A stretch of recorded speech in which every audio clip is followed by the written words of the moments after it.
145 warning tickets with 2,484, 24 parking tickets, 951, traffic tickets, 436, with 4,822 for the year. Total ticket activity, 8,257 for the year. Accidents with injury, 208. Year-to-date, 1,811. 24 accidents with injury, with 240 for the year. Hit and run accidents, 39, 276 for the year. Total accidents, 2,327. Arrests in the month, 190. Year-to-date, 2,217. New detective cases opened in the month, 12, and 14 cases were closed. Warrant activity, new warrants for the month, 21. 17 warrants were cleared. Currently, we have 394 active warrants. And total for the month of August was 387, and so far for the year, they've volunteered 5,182 hours. That's it for the stats.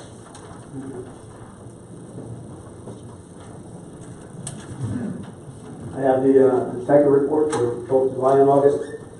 On July 13th, the detectives opened an investigation into 2 fraudulent wire transfers made from a bank account of a New City couple. The victims had received a bogus email from someone pretending to be their attorney, representing them in a real estate clothing, instructing them to transfer $125,000 to a certain bank. A second email instructed them to transfer an additional $115,000. When the victims learned that their attorney had not requested these transfers, they contacted the bank and the transfers were reversed, except for a withdrawal that had already been made of over $19,000. These accounts, which money was deposited, led to an open investigation being conducted by the New York Police Department Financial Crimes Unit, the U.S. Attorney's Office, who have taken over the investigation. On July 16th, patrol officers responded to a stabbing which occurred outside the home of 97 Tennyson Drive in Nanuet. The homeowner, Eric Leopold, age 50, had been stabbed numerous times by a male who was observed fleeing the scene in a car. Detectives were called to the scene to investigate. An acquaintance of the victim, Frank Keogh, age 48 of Yonkers, was identified as a possible suspect, and an alarm was broadcast. State police stopped Keogh's car for a traffic violation in Putnam County that same night, and he was turned over to the Clarkstown police detectives. He was initially charged with attempted murder, and the second assault first, criminal possession of a weapon, and criminal contempt. The grand jury updated those charges to murder second after Mr. Leopold succumbed to his injuries and passed away on July 29th, 9 days later. On July 19th, the U.S. Attorney's Office, Southern District, New York, announced that Marcus Stroud was charged with federal crimes of sexual exploitation of a child. The federal charge stems from an investigation began back in February by the Clarkstown Police Juvenile Aid Bureau after receiving a complaint that Stroud had sexually abused a 13-year-old boy. Stroud, 18, had been charged in Clarkstown with criminal sexual act in the second, felony sexual abuse in the second, a misdemeanor, sexual misconduct, engaging in the welfare of a child, both misdemeanors, and possessing sexual performance by a child, a felony. On August 9th, fireworks devices were ignited in the driveway of 2 residences in the vicinity of Phillips Hill Road and Carey Hill in New City, causing a tree to catch fire at one of the homes. Both of the residences were homes of rabbis, and the matter was investigated to determine if the incident was related to that fact and therefore possibly a hate crime. A witness had observed 4 teenage males running from the vicinity at the time of the explosions. Detectives interviewed more than a dozen people, reviewed numerous home and commercial security videos, and subpoenaed sales record from the fireworks retailers. As a result, several suspects were developed. However, to date, there was insufficient evidence to charge anybody with the crime. And on August 26th, detectives charged Robert McDonald, age 58 of Spring Valley, with 2 separate burglaries. He was charged with burglary third, criminal mischief third, and 2 counts of petty larceny as a result of an investigation into a burglary at the Eastern State Tire on West Nyack Road in West Nyack, which had occurred on May 19th. He was also charged with an additional burglary and petty larceny for the burglary of the Wonderful Nails on Route 59 in Nanuet, which occurred on August 20th. I'd also just like to add that in light of recent bombings in both New York City and Seaside Park and stabbing up in Minnesota, that the police department has stepped up what we normally do. We stepped up the checks at houses of worship, at schools. We're visiting the Nanuet train station on a regular basis, along with shopping centers and malls. And we've also contacted the sheriff's department, and with their explosive sniffing dogs, we're doing checks at a number of locations that I just previously mentioned. Okay, thank you, Captain. Any questions from members of the board? Thank you very much. Okay, the next item on the agenda is a presentation by the Bonadeo Group. Brian LaFontaine from the Bonadeo Group is here, and he'll be presenting to the town board about the efficiency study. I do want to reiterate for those that were not here, and I'll offer it again. This is a town board workshop, so typically, as we handle things, public meetings are the town board meetings.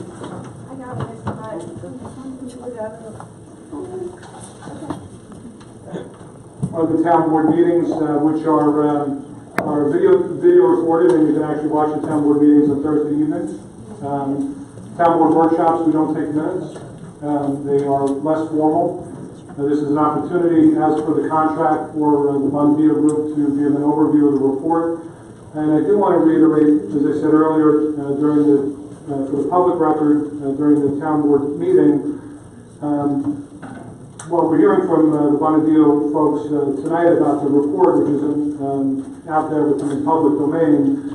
I think the important work has already begun and has already taken place, and it's a series of meetings that have taken place between myself and my administration with the police department administration, which includes both Captains Mann and Chinikoff, along with Lieutenant Weisberg, along with Lieutenant Dietrich, and along with, frankly, the members of the PBA, Randa Shett, Pete Walker, Dan Martin, Scott Rios, Brian Callahan, Chris Kieran, Christian Cortelli, and Steve Chernick. And for those that were not here earlier, I think it's been a very positive and constructive dialogue and process that's taken place. And together we've come up with, and I'm announcing tonight, $2,750,000 in savings that will be applied to the 2017 budget. So I really think that the Bonadeo report has kind of led as a blueprint to that. And I look forward to continued positive working together with the current administration as well as with the PBA and the police department. And I want to thank them for their efforts as well as the members of my administration. I believe that tonight really we want to hear from the Bonadeo folks about an overview about the report and then move forward. Thank you. Okay, thank you. First of all, thank you, Supervisor, and I want to thank everyone on the council and everyone here for the opportunity just to provide some of my thoughts on the efficiency study that we conducted, and to thank you for the opportunity for us to be a part of this engagement. It was really helpful.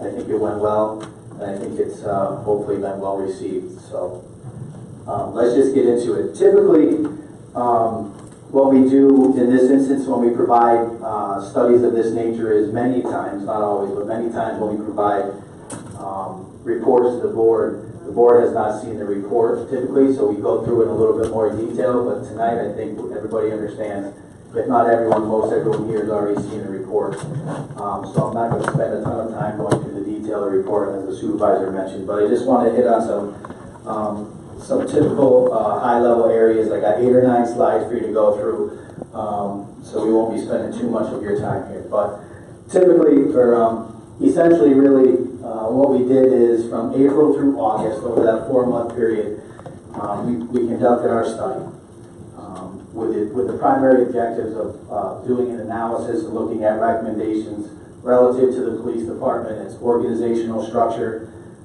its workload, its assignment of duties. We looked at some historical, current, and projected overtime costs, the utilization of the police department, the records management system, their specialized units, some of their specialized units, a CERT team, the automobile investigation teams and things of that nature. And we looked and did an analysis where we could with the opportunities for possibly sharing services with some of the other local municipalities.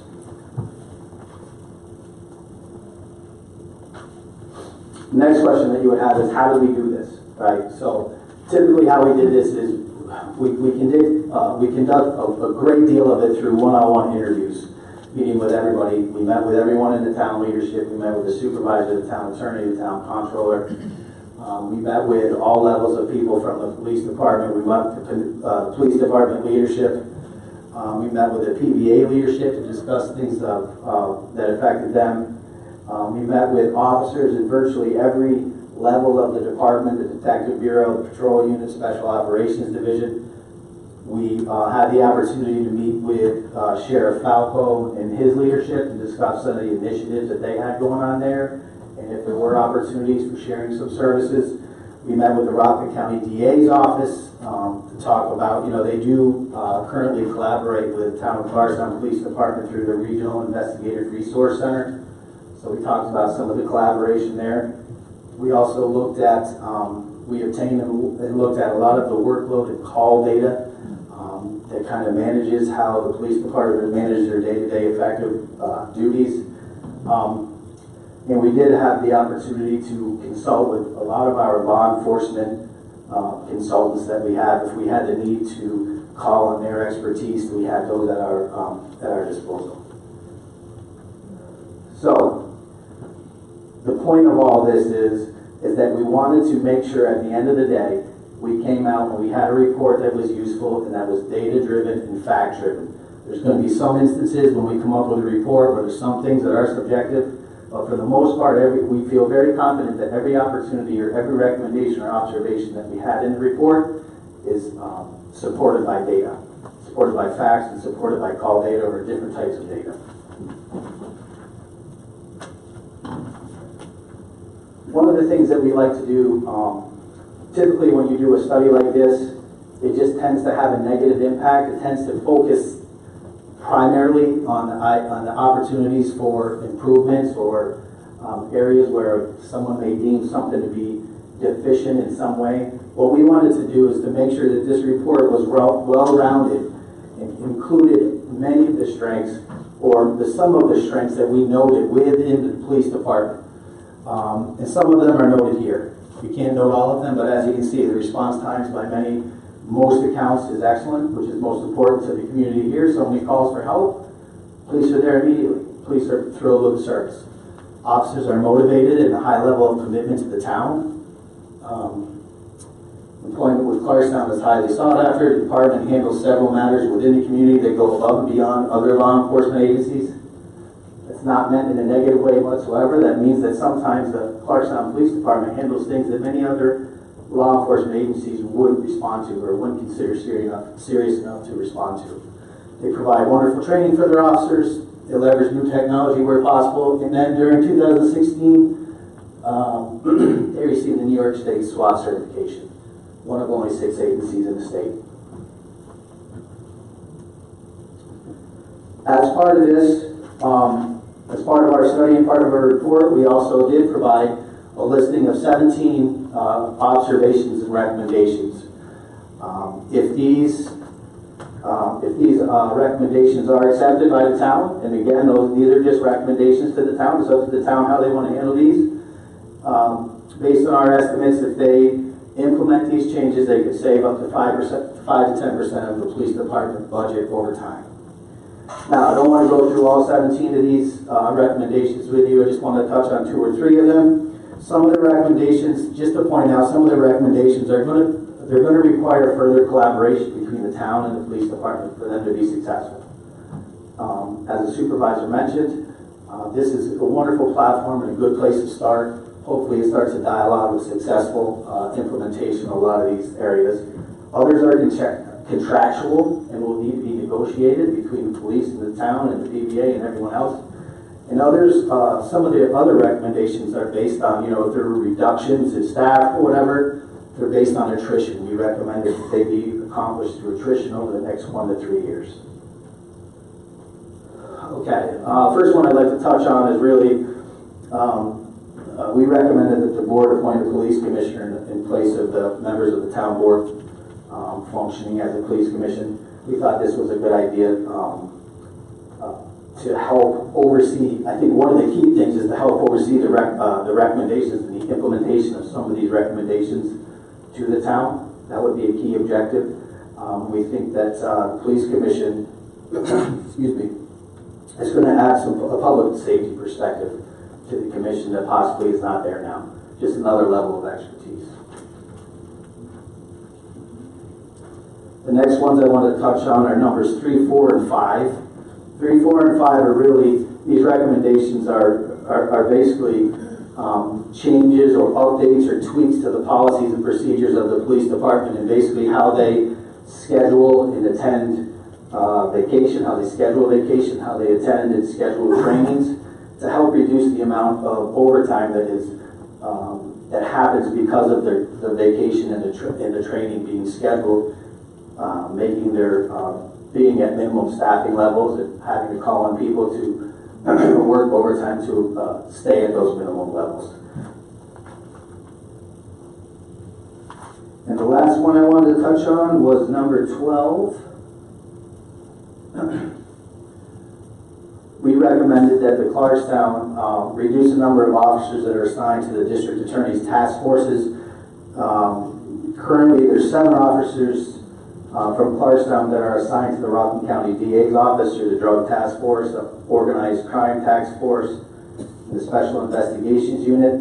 We felt overall that the number of officers that the Clarkstown Police Department provided to the DA's office was disproportionate.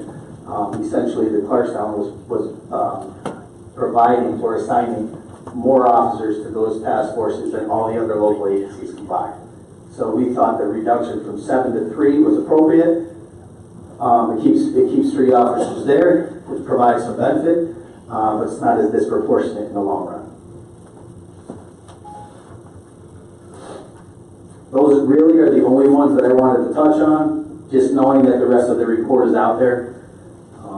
So I want to thank everyone from the town for providing us with the opportunity, and the leadership for providing this opportunity. I want to thank everyone from the police department. The police department was very cooperative through this study.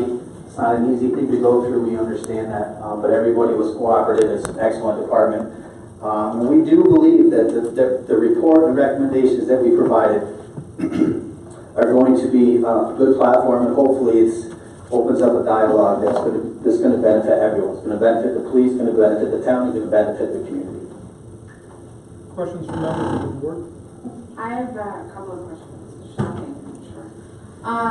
One question is, I remember when reading the report, there was a recommendation for a police commissioner, and now on the slide it says police commission. So I wanted to know if that was something that changed since the final report. No, nothing's changed since the final report. It was just the way that I guess I typed up the summary. It's a police commissioner, that's what we're recommending.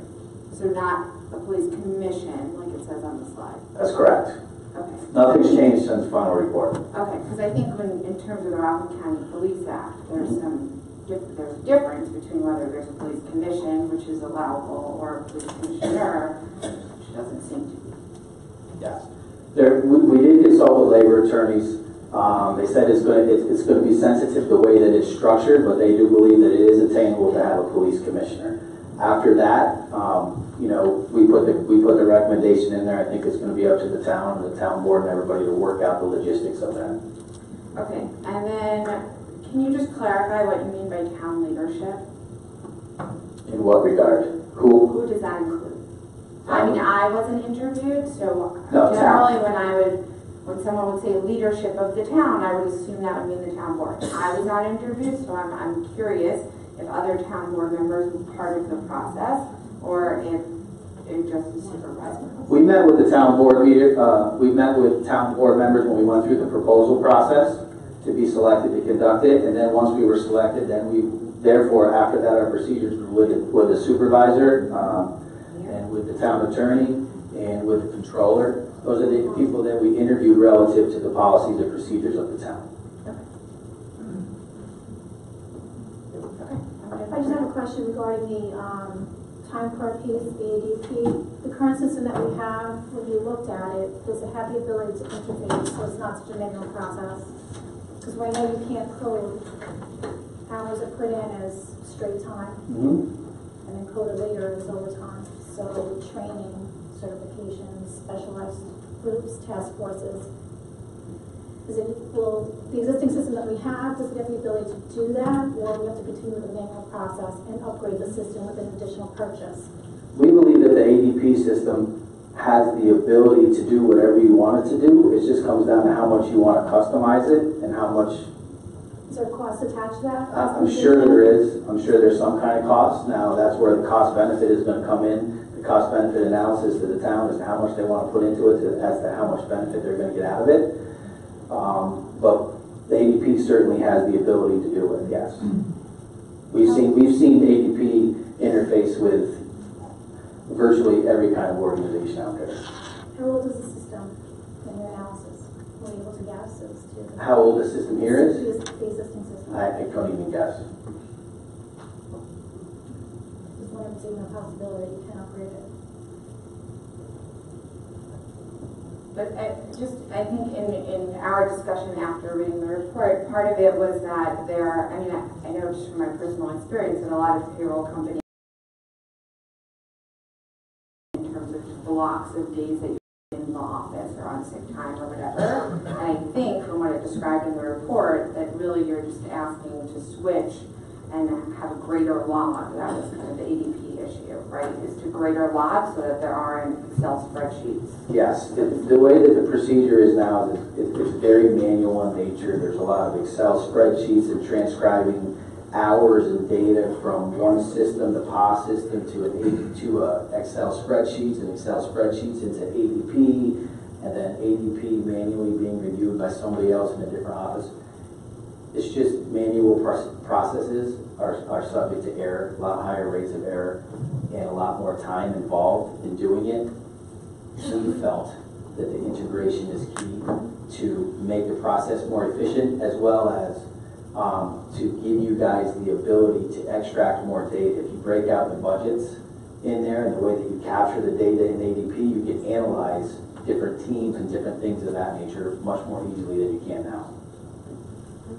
And to that point, one of the things that we've discussed with the Police Department Administration and the PDA, and the recommendation is we're going to start working on it, is really kind of moving towards changing the way in which the budget is done in the police department with I guess 9 different categories, and being able to enable us to have that information more readily available going forward. It's going to take some work to implement it within the PD and within the town controller's office, but it's definitely something that I think we've all agreed that we're going to look to move forward with as well. Yeah, it'll give you more information to manage more effectively. If I could just add, we were already in the process when this report was being worked to integrate those ADP and our schedule software. We actually have people at training right now, today, to start working on that. So we recognize that, and we're already working on it. Thank you.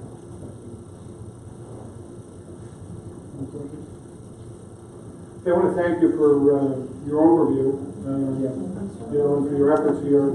Definitely, I think that the Bonadillo efforts are well noted.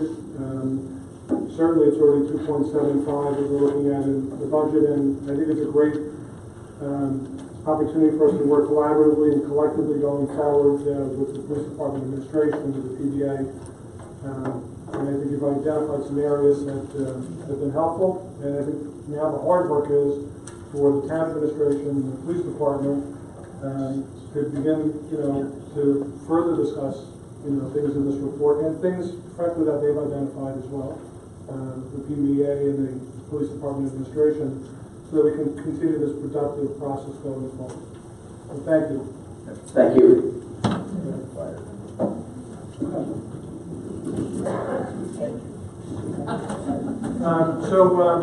That concludes tonight's workshop. Thank you all for coming. Don't we get to have any questions? Typically don't. Sorry, what? We typically don't. Okay, well, I didn't ask. We usually do. And I have a couple of questions. I'm sorry, but sure. Of course, George, and of course that you didn't add me to the phone list either, once again. Yeah, keep smiling.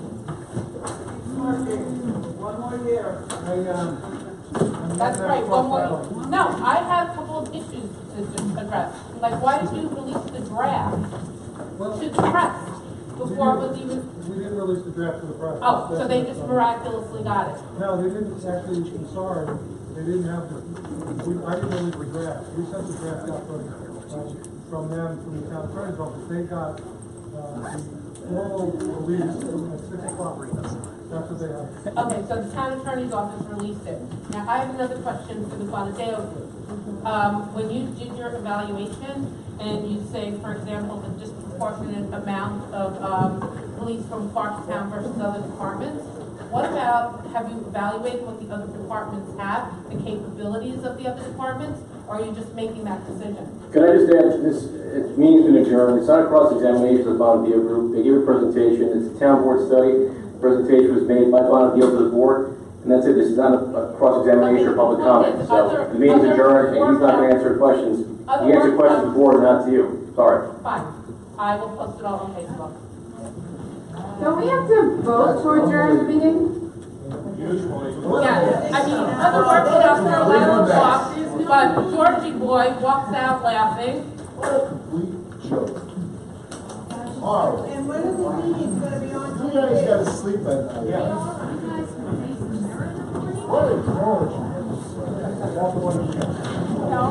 Sleep yourself. I sit here until next week when it's